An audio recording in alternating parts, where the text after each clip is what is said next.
Hey guys, welcome back. Rust Bucket Customs. Last video I did of this car, I was oiling it up with some linseed oil. It's got some rust spots down in here and there and all over, and the scrapier, and the other door had some Bondo that was kind of cracking, so I wasn't happy with it. I started scratching it up.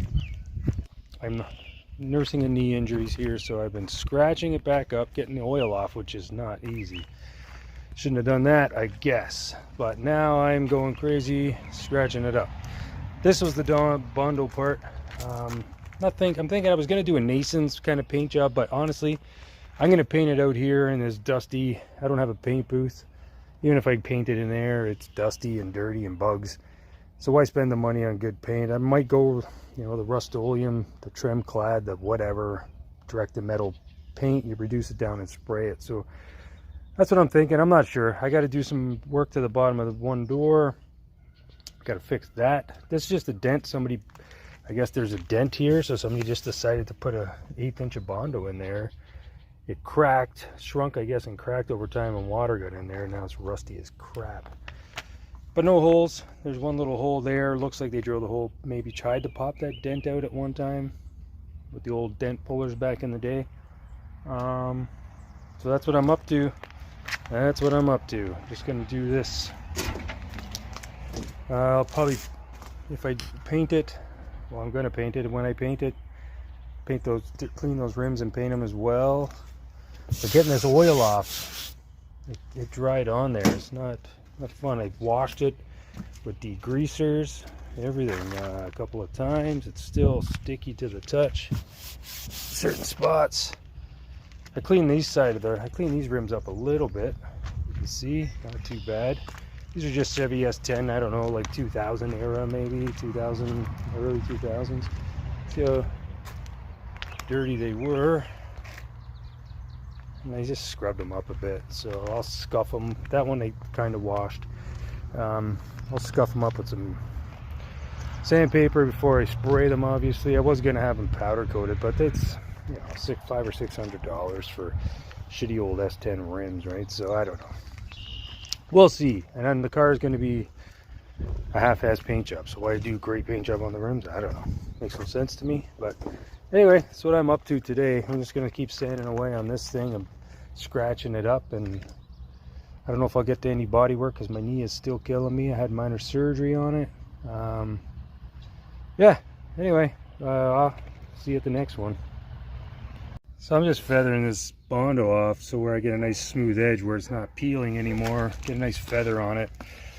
And then I'm going to wire wheel this. My sander's not getting into there. I'm going to try to wire wheel that. Yeah, it should work a lot better.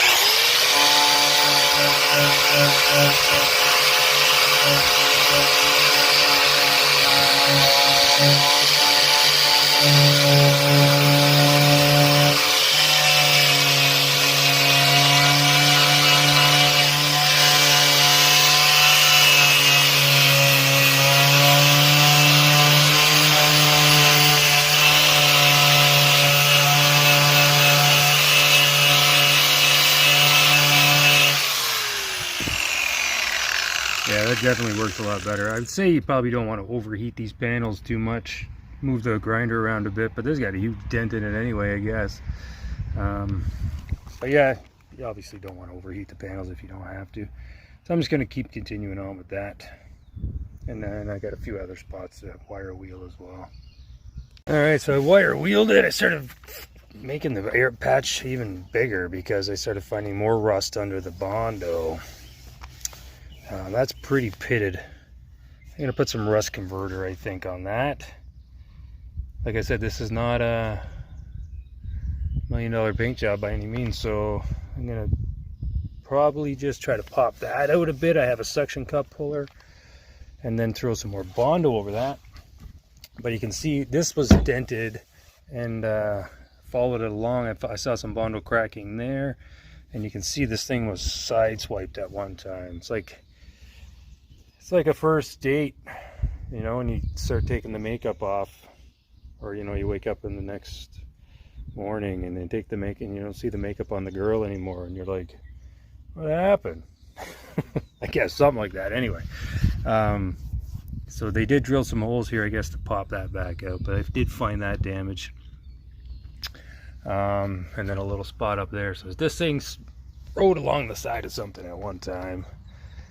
It is a 1979, so I guess it's had some nicks and bangs and dents and swacks, but whatever, it is what it is. I got a little bubbling down here in the bottom of the doors. I'm going to address that as well.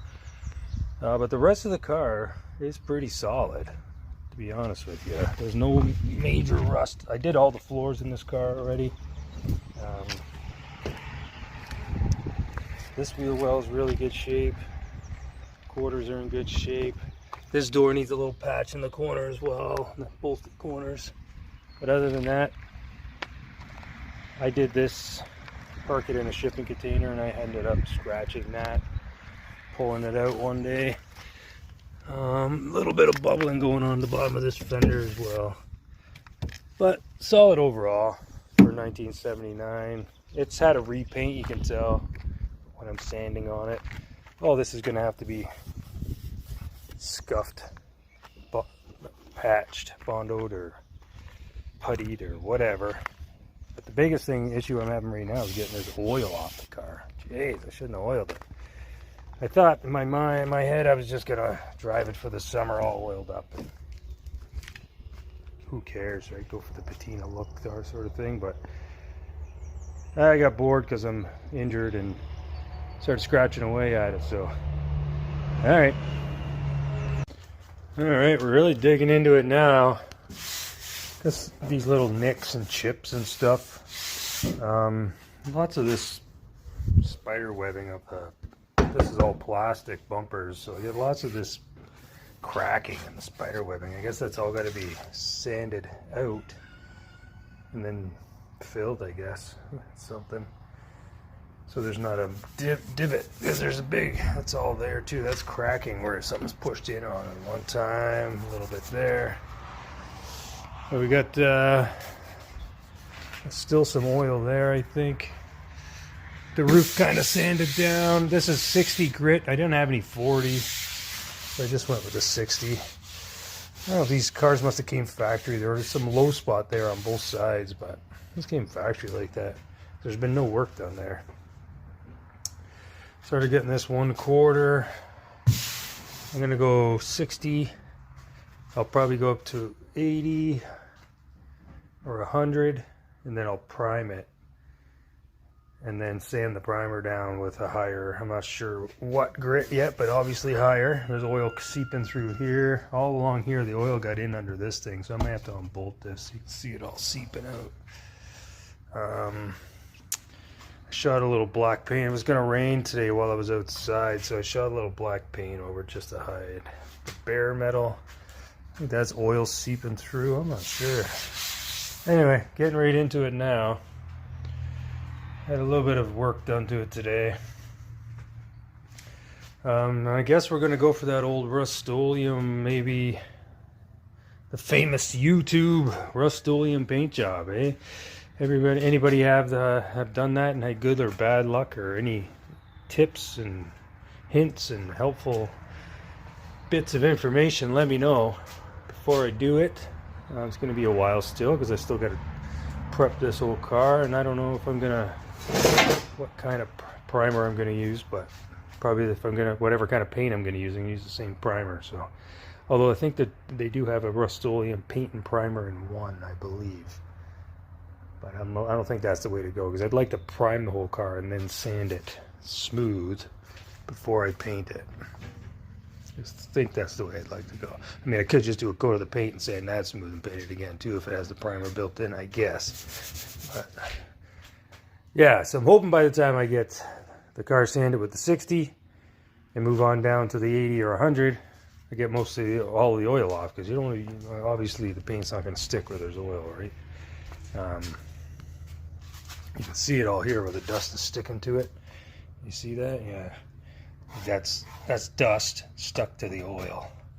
The oil got really gummy. I used boiled linseed oil. It was really old. It was on my shelf for a long time. I used it on an old rat rod I had, but man, it got gummy. And now it's hard to get off. It's just brutal. So I've never had that problem before. Usually you can just wipe it off with degreaser, thinner, or whatever, but this stuff gummed up and it's on there. Anyway, I'm gonna pop all these out, obviously. So I'm still scratching away on the Camaro. Oh, hey guys. I found some cancer. Look at this. Bottom of the door, bottom of the fender. Back here, back at the door as well. And then, of course, hey Tommy. A little bit back here too. So I got some welding to do. Cut out some patches. This side isn't so bad. I haven't ground down there yet, but there is some bubbling. And then that corner of that door, the front of that door is good, just the back of this door. This was a big Bondo patch I just knocked out for now. I haven't feathered it off or anything yet to backfill it. Just getting it all ready, you know. So that's the update on this thing. A couple days of sanding, and that's where we're at. We found some cancer, so we got some welding to do. Got to fix this as well. It was dented back here as well. This thing was sideswiped at one time, like I said. So overall, not too bad for a 1979, I guess. So that's a quick little video on this. I guess the next video maybe we'll do some patches, weld them in. Pretty sure I'm gonna have to take the driver's door off to get in at that, which is you know, if anybody's ever held one of these doors, this freaking door weighs 1,000 pounds. So that'll be fun. But anyway, thanks for coming out. Thanks for hanging out with me, and thanks for watching. Comment, like, subscribe, all that business. And yeah, here we go. Thanks for watching.